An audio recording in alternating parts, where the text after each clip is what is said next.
Vamos a continuar, esta noche con nuestro estudio de la carta de Pedro. Vamos a continuar con el estudio y vamos a tratar un tema, querido hermano, muy interesante. Como recuerdas, el contexto de la situación de los cristianos que estaban recibiendo la carta, iglesias, cristianos esparcidos en las regiones de Asia, Ponto, Galacia, Capadocia y Bitinia, estaban pasando una cruel persecución, una ruda persecución por el malvado emperador Nerón, y sus vidas estaban en constante peligro. Ya vimos algunos versículos, hoy vamos a ver del versículo 13 en adelante. Hemos visto dos clases. La primera, perseverando en mi fe, a pesar de todo. En la 2 de la semana pasada hablamos de las pruebas son temporales, la salvación es eterna. Y hoy veremos la clase 3. Es bien sorprendente, hermano, porque en medio de las circunstancias que estaba pasando la iglesia, la clase se llama La santidad no depende de circunstancias, sino de mi amor y gratitud a Dios. La santidad no depende de circunstancias, sino de mi amor y gratitud a Dios. Y vamos a empezar leyendo donde nos quedamos la semana pasada. Vimos el 12, que era una salvación que los profetas estudiaron, que los mismos ángeles quisieran contemplar, etcétera. La santidad no depende de circunstancias, sino de mi amor y gratitud a Dios. Y leemos aquí, querido hermano, Primera de Pedro, capítulo 1, verso 13, dice, después de donde nos quedamos. Dice así: por eso, dispónganse para actuar con inteligencia. Tengan dominio propio, pongan su esperanza completamente en la gracia que se les dará cuando se revele Jesucristo. Después de lo que enseña en los versículos del 1 al 12, lo que hablamos de la salvación es eterna, de poner la mirada en la salvación, mira lo que dice aquí: por eso, dispónganse a actuar con inteligencia. ¿Qué significa eso, hermano? Dispónganse, estén dispuestos. Bueno, para poder entenderlo mejor, la versión Reina Valera dice: ceñid los lomos de vuestro entendimiento. Ceñid los lomos de vuestro entendimiento. ¿Qué significa esto? Ceñid los lomos de vuestro entendimiento. Pedro, en los versos anteriores, ha estado tratando sobre las glorias de nuestra salvación. Pero al llegar aquí, inicia una serie de exhortaciones en base en lo que ha mencionado anteriormente. Primero, apremia, llama, desafía a cada cristiano a actuar con inteligencia según la Nueva Versión Internacional, y según Reina Valera, ceñid los lomos de vuestro entendimiento. El ceñimiento de entendimiento o ánimo es una interesante figura de lenguaje. ¿Por qué? En las tierras orientales, las personas, como hemos visto, aquí tenemos una imagen, usaban túnicas. Y las túnicas, obviamente, estaban muy flotantes, como podemos ver aquí en la primera. ¿Qué es ceñirse? Bueno, la túnica, como vemos aquí, no permitía hacer trabajos pesados, no permitía pelear.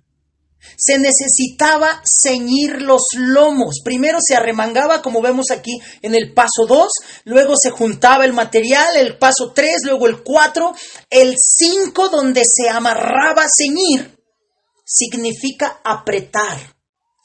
Y por último, como vemos aquí, mira cómo empezó y vemos cómo terminó.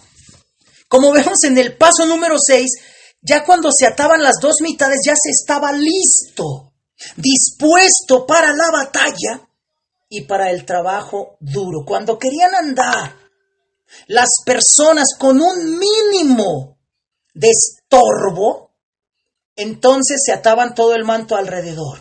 Así como vemos aquí la imagen, pero lo que nos dice acá es ceñid los lomos, ¿cierto? Ceñid los lomos. ¿Qué quiere decir eso de ceñid los lomos? Bueno, al salir al mundo hostil, los creyentes debían evitar el pánico y las distracciones. Hermano, eso no era sencillo. Recuerda el contexto de cómo estaban viviendo.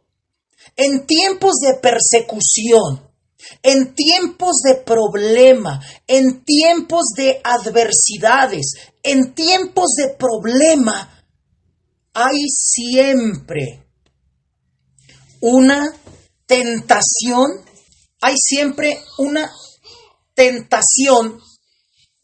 o una tendencia de volverse agitado, distraído o confundido. Entonces, ¿a qué se refiere, hermano? Una mente ceñida. Recuerda, en tiempos de problemas, en tiempos de adversidades, en tiempos de desafíos, hay una tendencia a distraerse. En el tiempo como el que hoy estamos viviendo, es una tendencia, o puede existir una tendencia a distraernos. ¿Qué significa ceñir? Entonces, una mente ceñida, hermano, es una mente fuerte, compuesta, fría y lista para la acción. Es una mente que no está estorbada por la distracción del temor a los hombres, del temor a las circunstancias o del temor a la persecución. Este estado de avidez y disposición mental también es alentado por otras palabras. Dice más adelante, después de una mente ceñida, dice, tengan dominio propio. O acá abajo en la versión Reina Valera dice, sed sobrios. ¿A qué se refiere con eso, hermano? Se refiere a tener dominio propio en vez de histeria, de angustia, de preocupación, de ansiedad. Un espíritu sobrio es un espíritu equilibrado, es un espíritu estable. Y luego, ahí mismo vemos cómo los cristianos son llamados a tener una mente optimista que mira hacia el frente. No hay que perder de vista, querido hermano, el contexto en el que estaban viviendo los cristianos del siglo I. Una fuerte persecución. Y mira lo que dice aquí. Pongan su esperanza completamente. Y en la Reina Valera, esperad por completo. ¿Esperar por completo qué? Su esperanza completa ¿en qué? En la gracia que se les va a dar cuando se revele Jesucristo. ¿Qué quiere decir esto, hermano? La certidumbre, la convicción de la venida de Cristo es presentada como un motivo apremiante para generar paciencia, para generar perseverancia a través de las tempestades y las tribulaciones de la vida. Seguimos leyendo, verso 14. Como hijos obedientes, no se amolden a los malos deseos, que tenían antes cuando vivían en la ignorancia. Como hijos obedientes, no se amolden. Si traes versión Reina Valera, dice no os conforméis. No os conforméis, no se conformen. La palabra griega, querido hermano, es sistematizo, de donde viene la palabra esquema. Sistematizo. Entonces, lo que está llamando aquí es como hijos obedientes, no se amolden a los malos deseos que tenían antes, cuando vivían en la ignorancia. El llamado aquí, querido hermano, es un hijo obediente, no debería seguir los pecados que lo caracterizaban en su vida anterior. Ahora que se es cristiano, se debe de modelar la vida según aquel cuyo nombre llevamos o de quien decimos ser hijos. Tú y yo como cristiano nos llamamos hijos de Dios. Pero la pregunta es, hermano, ¿me comporto como hijo de Dios? Amoldarse, conformarse, o el griego sistematizo es tomar la forma de amoldarse al mundo. Esta palabra solo está aquí y otra vez en Romanos capítulo 12, verso 2, donde dice no se amolden al mundo. Quien se amolda, un cristiano, un hijo de Dios que se amolda o que se conforma al mundo, está negando su carácter celestial. Ahora, la razón que da aquí, hermano, es cuando vivían en la ignorancia. Cuando tú y yo vivíamos en la ignorancia, hacíamos muchas cosas. Dice aquí deben ser quitadas. Ahora que han sido iluminados, ahora que esa ignorancia se ha quitado por el Espíritu Santo. Los deseos que antes teníamos significan los pecados a los que nos dábamos antes, cuando éramos ignorantes de Dios. Tú y yo, hermano, había muchas cosas en las que vivíamos, muchas, porque no sabíamos con certeza. Hoy ya sabemos, ese es el llamado. Verso 15. Mira lo que nos dice aquí en el verso 15. Más bien, no solo no se amolden, más bien sean ustedes santos en todo lo que hagan, como también es santo quien los llamó, pues está escrito, sean santos porque yo soy santo. Mira qué interesante esto, hermano. Aquí vemos una de las razones por las que hace el llamado. En vez de imitar al mundo impío con sus modas, estilos, formas de ser, maneras de pensar, nuestras vidas deben de reproducir el carácter santo de aquel que nos llamó. Ser piadoso significa llevar la semejanza moral de Dios.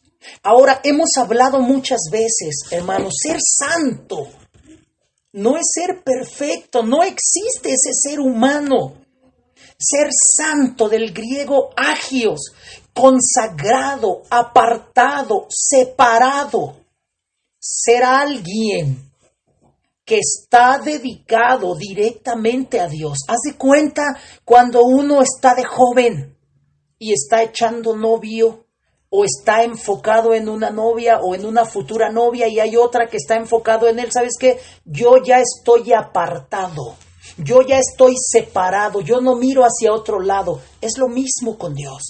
Ser santo significa estoy apartado, destinado, separado, solamente dedicado para Dios. Dios es santo en todos sus caminos. Dice aquí, sean ustedes santos ¿en qué? En todo lo que hagan. Todo lo que como cristianos hacemos, decimos, pensamos, sentimos, tiene que tener esa etiqueta de santidad. ¿Por qué? Si queremos ser como Él, debemos ser santos en todo lo que hacemos y decimos. Ahora, una realidad, y es de donde muchos se agarran. Soy humano, soy imperfecto, tengo fallas, nunca voy a ser como Dios. Es correcto, nunca voy a ser tan santo como Dios. Pero mientras más me esfuerce y tenga esa convicción, cada día voy a ser mejor. Cada día voy a ser transformado. Quien dice, como nunca voy a ser santo, mejor ni lo intento, está perdido. Quien dice, yo sé que nunca lo voy a lograr ser 100% como Dios, pero mientras más lo intente voy a mejorar. Y el verso 16, querido hermano, nos da a entender algo sumamente importante. ¿Qué quiere decir? Sean santos porque yo soy santo. Algo bien interesante aquí que nos dice es que si Dios es santo, y esto me impactó, y el Espíritu que Dios me dio es Dios mismo viviendo en mí, claro que tenemos la capacidad de vivir en santidad, porque Dios nos ha dado su Espíritu. Hay 3 razones por las cuales los creyentes deben vivir vidas santas. Número 1, Dios es santo. Número 2, Dios nos llama a ser santos en cada aspecto de nuestra vida. Y número 3, las Escrituras exigen santidad por una razón. Dice Hebreos 12:14. Sin la santidad nadie podrá ver al Señor. Dice Apocalipsis 21:8. 21, pero nunca entrará nada impuro. Dios nos llama a ser santos porque quiere tenernos con Él en la eternidad. Y tú y yo, a través del Espíritu, hermano, tenemos ese poder del Espíritu Santo para llevar esas vidas. No es algo, no nos está pidiendo algo que no podamos hacer. Ay, Dios, es que no puedo. El Espíritu Santo nos fortalece y nos lleva a hacer cosas. Es más, yo quiero que pienses hoy, ¿cuántas cosas hoy has hecho para Dios? ¿Cuántas cosas has cambiado que pensaste que jamás ibas a poder hacerlas? Ese es el Espíritu, ese es el poder de Dios obrando cuando queremos realmente vivir así. Vemos el versículo 17. Ya que invocan como Padre al que juzga con imparcialidad las obras de cada uno, vivan con temor reverente mientras sean peregrinos en este mundo. Dice esta escritura, yo la leí por primera vez en la Biblia Dios habla hoy. Algo que me impactó en mis estudios, hermano, fue cuando estudiamos el Evangelio de Juan capítulo 1, versos 12 en adelante, donde nos hace ver que no todo ser humano es hijo de Dios. Eso me impactó, porque yo vengo de la creencia de que todos somos hijos de Dios, y el mundo, muchas personas creen eso, todos somos hijos de Dios. A mí me impactó, porque algo que me enseñaron fue, dice, a quienes lo reciben y creen en Él, les da el privilegio, les da la potestad de ser hijos de Dios. Y son hijos de Dios no por los deseos humanos, sino porque Dios los ha engendrado. Y cuando vi esta escritura, la versión popular, que es la primera versión en la que yo leí eso, dice, si ustedes llaman Padre a Dios. Otra traducción podría ser, si tú de verdad eres cristiano, si tú de verdad eres hijo de Dios, pórtate como un hijo. ¿Sabes? Eso me desafió. Porque yo sentía, en medio de mi religiosidad, que yo era un hijo de Dios. Y cuando viene la pregunta, ¿y te estás portando como un hijo de Dios? Eso me desafió. Ahora la pregunta es para nosotros, hermano, tú y yo como cristianos, nos llamamos hijos de Dios. Aquí dice, si ustedes llaman Padre a Dios, si invocas como Padre a Dios, es otra forma de decir, te repito, si tú eres cristiano, entonces compórtate como tal, el creyente que conoce a Dios y que sabe que juzga sin imparcialidad. Dios no tiene consentidos. Aunque digas, yo he hecho, yo esto, yo aquello, Dios juzga imparcialmente. ¿De acuerdo a qué? De acuerdo a nuestras conductas. Un cristiano que conoce a Dios de esa manera va a buscar respetar a Dios. Va a entender que Dios evalúa la vida, la conducta. ¿Por qué? Porque primero lo honro como padre, o mejor dicho, me acerco a Él como padre y voy a buscar honrarlo como padre. No solo somos llamados a la santidad, dice aquí, con temor reverente, un temor respetuoso, un respeto profundo a Dios, un aprecio de quién es Dios, significa tener conciencia de que aquel a quien nos dirigimos como Padre es el mismo que juzga de manera imparcial según nuestra conducta. Un comentarista, llamado Lincoln, dice, él, refiriéndose a Dios, él está observando, tomándolo todo en cuenta, y él observa si hay integridad de propósito, si hay inteligencia de mente y si hay deseo de corazón de agradarle. Esto me impresionó. Dios está atento. Él sabe si hay integridad de propósito, si hay inteligencia de mente y si hay un deseo de corazón de agradarle. Y aquí también, hermano, hay otra declaración de la realidad cristiana. Dice, mientras sean peregrinos en este mundo. ¿Qué es un peregrino? No vayas a decir que son los que salen en las posadas que se hacen en diciembre.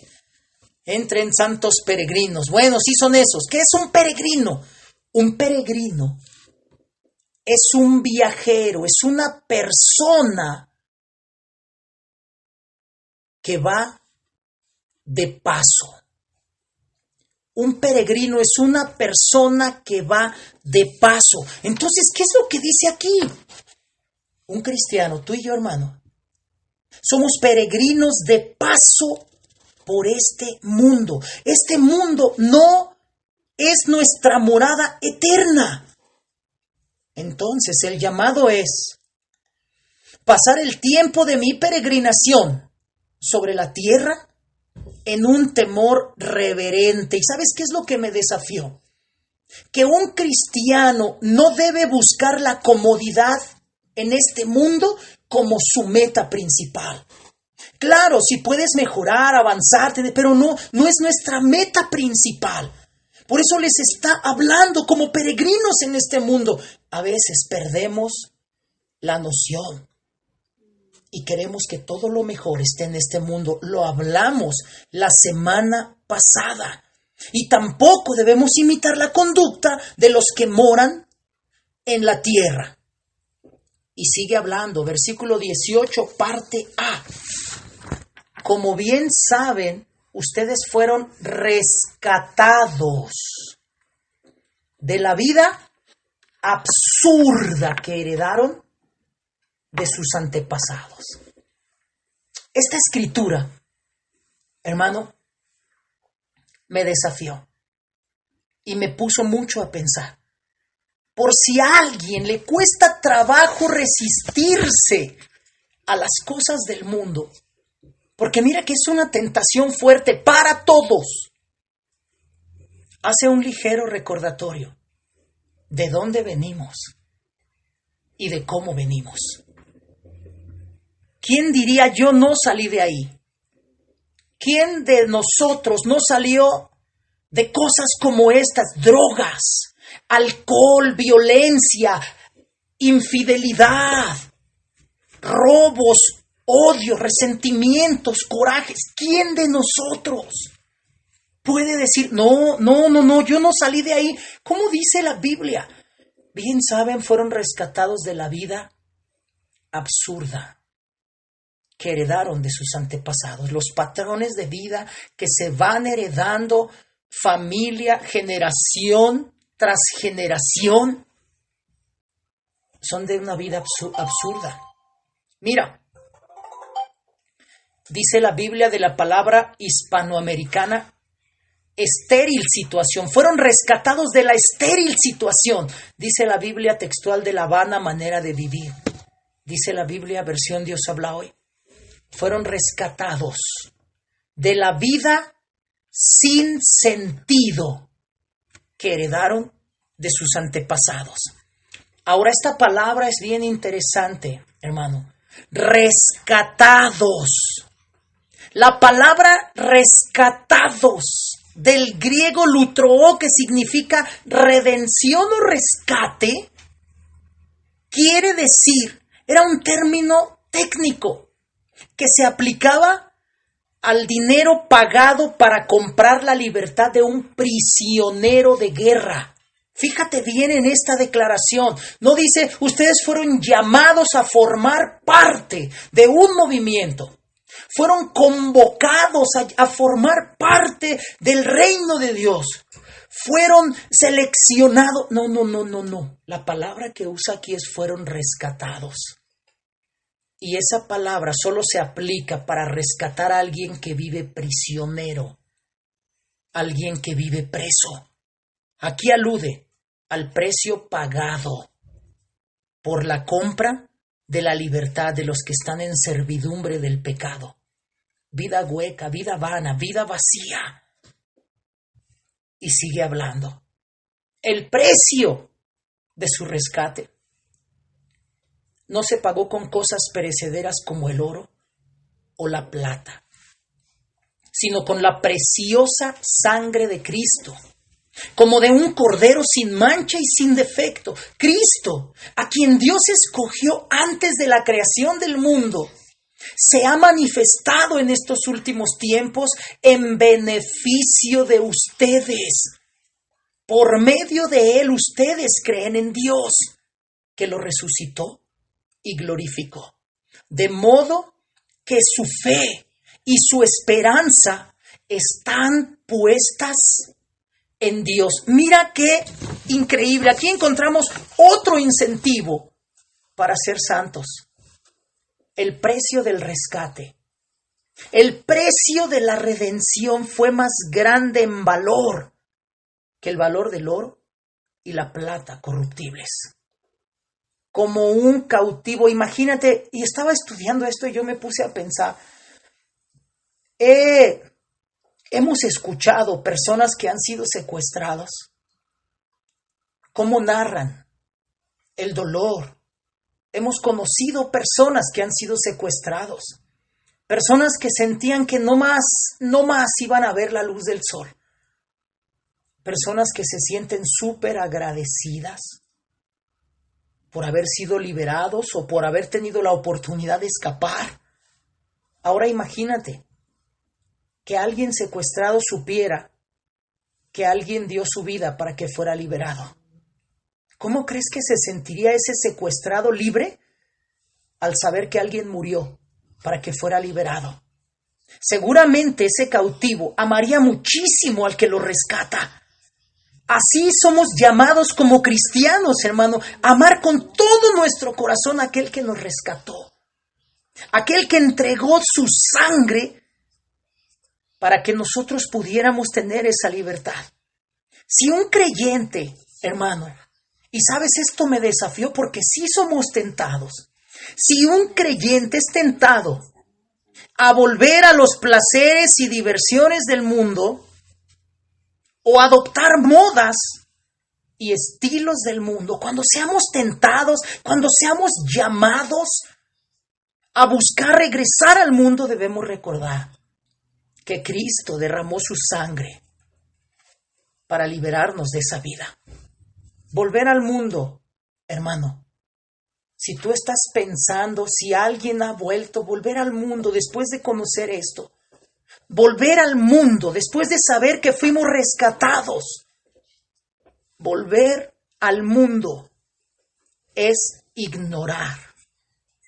Volver al mundo es minimizar el gran sacrificio que se pagó por nosotros y volver a crucificar otra vez al Hijo de Dios. ¿Sabes que alguien puede decir, no, Reyes, no, eso es exagerado? No es exagerado. Cuando alguien regresa al mundo, vuelve a crucificar al Hijo de Dios, y lo vamos a ver, vamos a salirnos tantito de Pedro y lo vamos a ver en Hebreos, capítulo 6, versos del 4 al 6. Mira lo que dice. Porque a los que una vez recibieron la luz y saborearon el don de Dios y tuvieron parte en el Espíritu Santo y saborearon el buen mensaje de Dios y el poder del mundo venidero, ¿a quién se refiere? ¿Quién recibió la luz? Un cristiano. ¿Quién saboreó el don de Dios? Un cristiano. ¿Quién tuvo parte en el Espíritu Santo? Un cristiano. ¿Quién saborea el buen mensaje de Dios y el poder del mundo venidero? Un cristiano. Está hablando de nosotros como cristianos. Dice, si caen de nuevo, ya no se les puede hacer volver a Dios. Porque ellos mismos, mira lo que está sombreado en rojo, ellos mismos están crucificando otra vez al Hijo de Dios y exponiéndolo a la burla de todos. Cuando el mundo nos llame, cuando el mundo nos atraiga, nos diga, ven, peca, haz esto, permítete esto, antes de permitírtelo, piensa en lo que vas a caer. En crucificar otra vez al Hijo de Dios y exponerlo a la burla de todos. Una versión inglesa del Nuevo Testamento, J.B. Phillips, dice, porque ellos están crucificando al Hijo de Dios en sus propias almas y lo exponen a la vergüenza, por su conducta, lo exponen a la vergüenza y al desprecio. No es ligero, hermano. Ahora quiero que recordemos el contexto. Los cristianos tenían una situación de vida difícil. A veces podemos pensar que en momentos difíciles se vale mentir, que en conflictos graves se vale pecar, se puede permitir uno el pecado. Yo no creo que estamos pasando o hemos pasado o quizá vayamos a pasar. No creo que quizá vayamos a pasar cosas como las que ellos estaban pasando. Y les estaba hablando de una santidad. Les estaba hablando de tener presente el precio de su rescate. ¿Pero por qué les recordaba eso? Porque en momentos de crisis es fácil pecar. En momentos de adversidad podemos olvidar quiénes somos, nuestra identidad, el rescate, el llamado, lo que Dios espera de nosotros. ¿Qué pasó con Pedro? Cuando Pedro sintió, él mismo sabe que cuando hay presión y peligro, la tendencia es pecar. Cuando él negó a Cristo, fue por miedo, por temor, por inseguridad, su vida, su seguridad. Él sabe de lo que está hablando. Hermano, hay que cuidar que los momentos de crisis en la vida no nos lleven a pecar y justifiquemos. No tenía de otra. Grité porque no me quedaba de otra. Golpeé, lastimé, mentí, callé, guardé silencio, permití pecado. No. No hay razones para pecar. Por eso hablamos que la santidad no depende de circunstancias, sino de mi amor y mi gratitud a Dios. La santidad es un resultado de entender. Pedro añade esto: cuando estemos a punto de pecar, hermano, razonemos desde la grandeza del sacrificio a la gravedad del pecado. Y luego determinemos romper de una manera radical con lo que le costó su vida al Hijo de Dios. Pedro añade estas consideraciones para convencernos más profundamente con la importancia de romper de una manera radical con el pecado. No estamos hablando de que te alejes del mundo. No, somos llamados a evangelizar al mundo. Estamos en el mundo. Jesús oró en Juan 17. No te pido, Padre, que los saques del mundo. Te pido que los protejas del mundo. La convicción de un cristiano debe ser: estoy en el mundo, pero no soy del mundo. No debo aislarme como los monjes que se van a las montañas. El desafío es relacionarme con las personas a mi alrededor sin comportarme como ellos, más bien con el enfoque de llevarlos al Evangelio. En nuestro trato y en nuestra relación con ellos nunca debemos conformarnos, moldearnos como ellos. Debemos mostrar, el llamado acá, hermano, es mostrar en nuestras vidas que somos hijos de Dios. Que la gente al verte diga: tú eres diferente. No que digan que eres cristiano por tu lenguaje religioso. Hay personas que la gente se da cuenta que son religiosas por sus lenguajes. Amén, gloria a Dios, la palabra, aleluya, nuestro Señor Jesucristo. No. Que la gente vea tu conducta. Que la gente vea tu vida y diga: oye, Luis, Pedro, Juan, Juanita, María, Pepe, tú eres diferente. ¿Hay algo en ti? Sí. Soy un hijo de Dios y mi deseo es comportarme como tal. Debemos mostrar en nuestras vidas que somos hijos de Dios. En el momento, hermano, en que nos hacemos como el mundo, en el momento en que actuamos con el mundo, como el mundo, nuestro testimonio queda debilitado. Imagínate un cristiano echándose un cigarro con su familia. Sí, yo soy cristiano, te invito a la iglesia. O ponerse a tomar con la familia, con amigos e invitarlo. No, sí, te invito a la iglesia. O invitar a un hombre o a una mujer a la iglesia y ser inmoral con él o con ella. Sí, te invito a la iglesia, yo soy cristiano. ¿Sabes qué es lo que estás haciendo? Agarrando ese mensaje y pisotearlo. El llamado de Pedro era eso, porque en medio de las crisis, eso era lo que podían hacer. Los no cristianos, un no cristiano, y mira, hermano, que convivimos con muchos, un no cristiano no tiene un incentivo, una motivación o un ánimo para convertirse en cristiano si no ve una diferencia.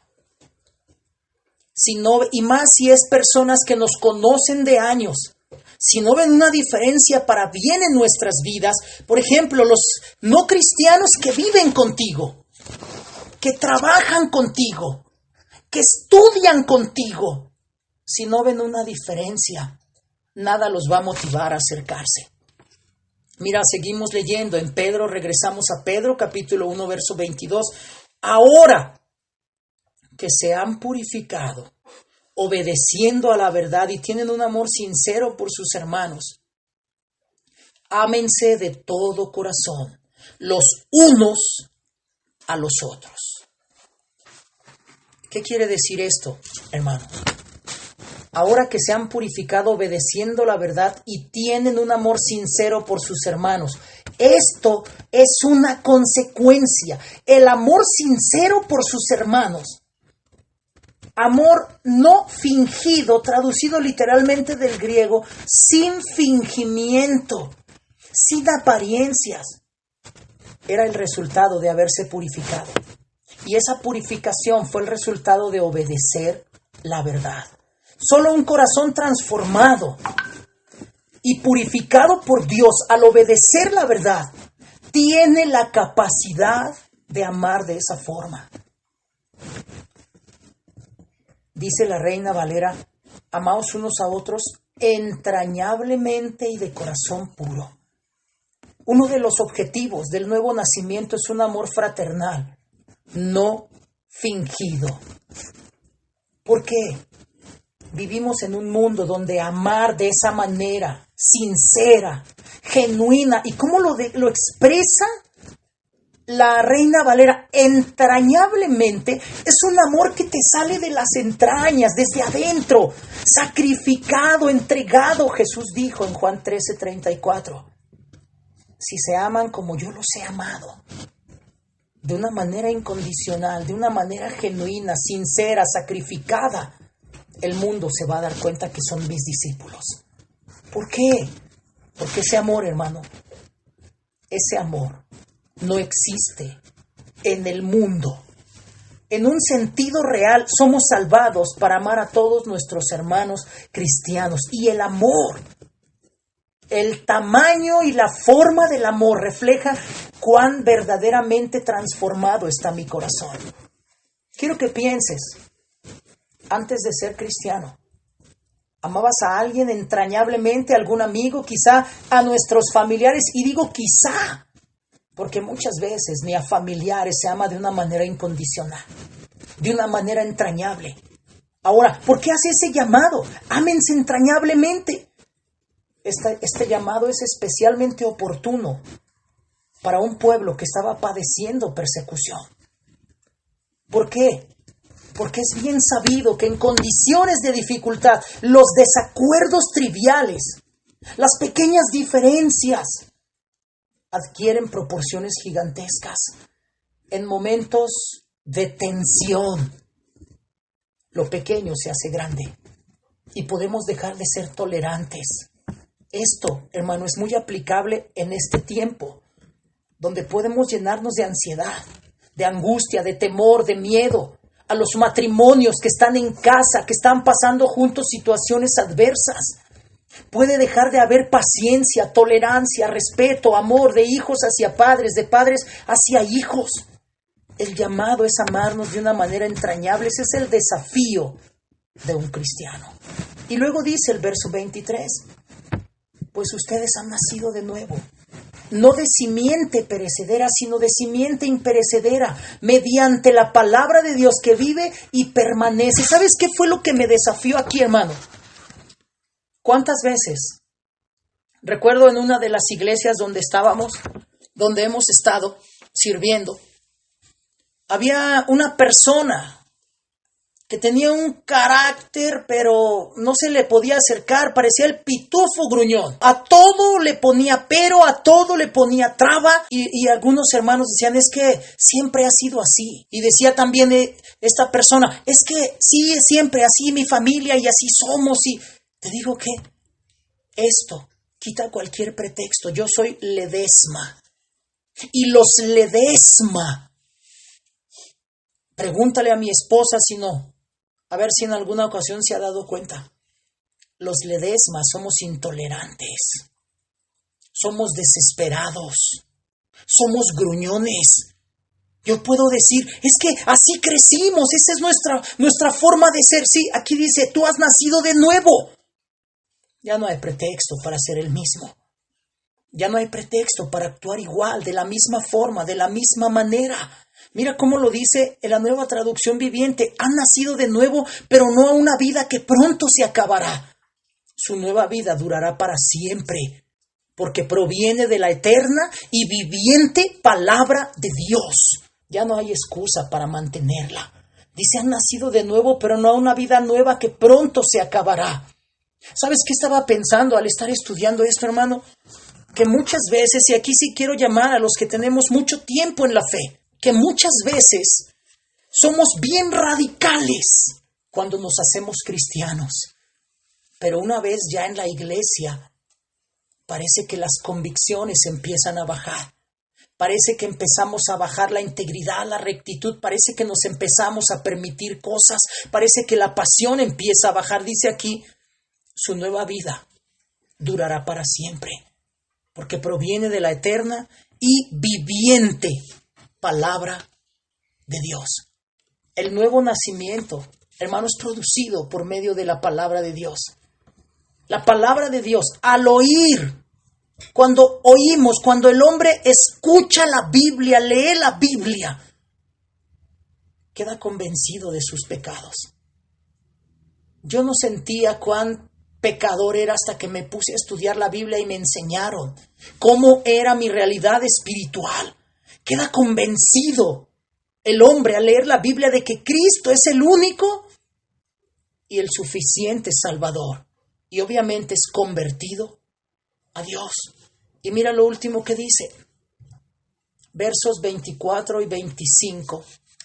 Porque todo mortal, versión Dios habla hoy, dice todo hombre, todo ser humano, es como la hierba. Y toda su gloria como la flor del campo. La hierba se seca y la flor se cae. Pero la palabra del Señor permanece para siempre. Y esta es la palabra del Evangelio que se les ha anunciado a ustedes. Termina este capítulo 1 hablando de la fragilidad de la vida terrenal, sin importar los logros. Hoy el ser humano, hermano, le da mucho valor a los logros humanos que son temporales. Dice, todo mortal es como la hierba. Toda su gloria, toda su grandeza, todos sus logros. Aquí podemos ver una imagen de un hombre en la opulencia. Cuando ese hombre muere, ¿dónde queda su grandeza? Aquí podemos ver un ejemplo de una flor hermosa. Pero cuando esa hierba se seca, la flor se cae. Aquí habla de hacer un análisis de lo terrenal contra lo eterno, que es la vida adquirida por la fe. Aquí está hablando y haciendo alusión de Isaías 40, versos 6 y 7. Hermanos, la santidad, entonces, es una necesidad para mantenernos en ese camino a la vida eterna. Yo te pregunto, ¿valdrá la pena arriesgarla en momentos de desafíos, en momentos de problemas, en momentos de cansancio espiritual, de cansancio emocional? Podemos sentir que es momento de tomar un break, de bajar las convicciones y de permitirnos cosas que no son correctas. Dice, todo mortal es como hierba, su gloria como la flor de la hierba se seca, se cae. Nada de lo terrenal, por muy asombroso que sea, va a tener eco en la eternidad. Dice, pero la palabra del Señor permanece para siempre, y esta es la palabra del Evangelio que se les ha anunciado a ustedes. El llamado de Pedro, hermano, es no olvidar que la santidad no depende de circunstancias, sino de mi amor y gratitud a Dios. La circunstancia de los oyentes de esta carta era muy adversa, pero el llamado de Dios nunca va a cambiar sin importar cuál sea la situación. Soy llamado a ser santo, a honrarlo, a amarlo, a reverenciarlo y a cuidar esa salvación que Él me ha dado.